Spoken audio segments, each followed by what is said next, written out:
So Proverbs 1, warning against the invitations of sinful men, that section, basically 10 through 15 or something, it talks about how people want to entice other people and get them to cheat people out of their rightful place, okay, out of their rightful things, out of their position in the world, to lie in wait for innocent blood.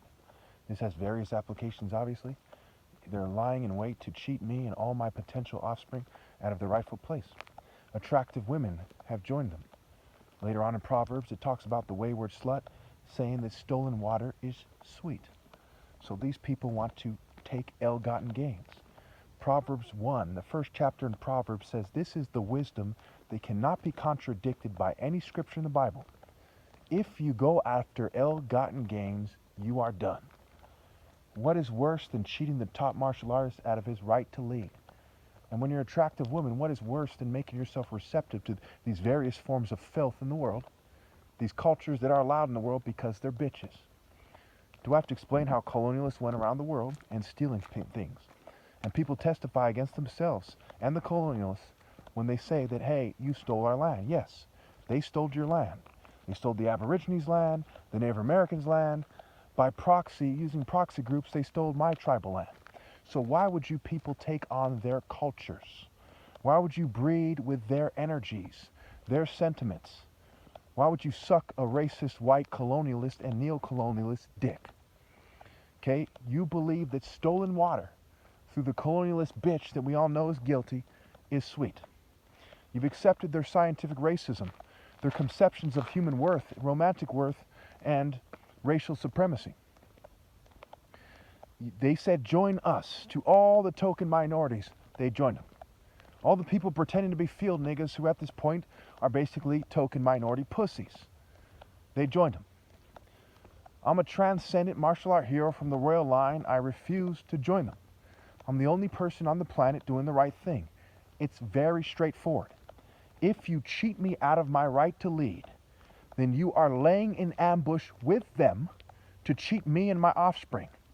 My bloodline is the covenant between man and God. If you want to go to heaven, you and your offspring, you must obey God through me. Period. There's no ifs, ands, or buts.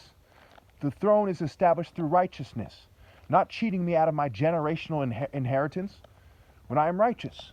Who among you would say my bloodline with a wig compares to mine? You cannot say that. It is a joke. It's like Pee Wee Herman saying he's better than Shaka Zulu times infinity. What the fuck are you talking about? Sit down and shut up. I would tell the Queen Elizabeth, sit down and shut the fuck up. The fuck are you talking about? The royal family of Saudi Arabia, sit down and shut the fuck up. To the Zulus, to the Yorubas, to the Hausas, to the Amhara, to every tribe in the world, sit down and shut the fuck up. Was it you, motherfucker? If Haile Selassie was here, I'd gut him like a pig and I'd say, shut the fuck up. Was it your royal line, motherfucker?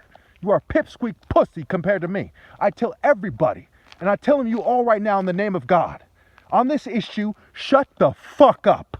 Only I am allowed to talk about it. You stupid motherfuckers. Unless you're saying that it is my place, which is what God commands you to do, you bitch-ass motherfuckers. One who is slack in his work is kin to one who destroys. Did you answer my call to rally? No. I don't give a fuck if you're in a cave in Antarctica. Destiny, you bitch-ass motherfuckers. When Noah's Ark was being built, could these pussies say, well, I didn't know about Noah? You were doing the wrong thing, you bitch-ass motherfucker. It's that simple. Stolen water is not sweet. No one can be established through wickedness. And if you lie in wait for me with the enemy, you're an idiot. And what that means is if you do not obey God through me, by default, you are brother to one who destroys.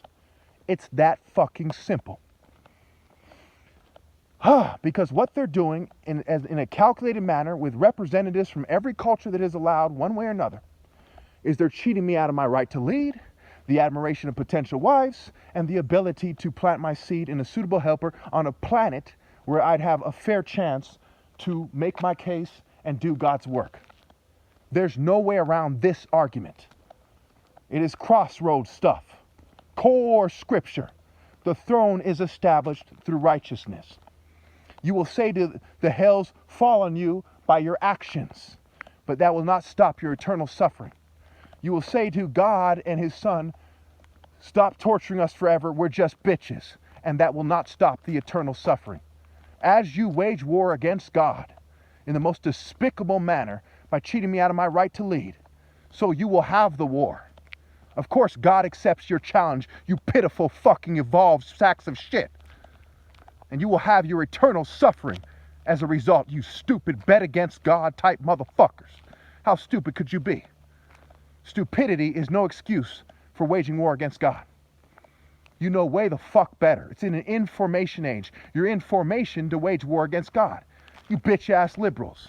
You false pride conservatives with a thong on saying, well, at least we're not libtards, you're bitch. Truly, I tell you, more bitch than liberals are you conservative pussies, because you have the nerve to pretend, for your racial privilege reasons, that you're more manly than they are. How can you, who are the ones who are the races in charge of them, be more manly than the people that you emasculate to pretend that you're tougher than? You are the source of their emasculation. Therefore, you are less manly than they are, you stupid motherfucker.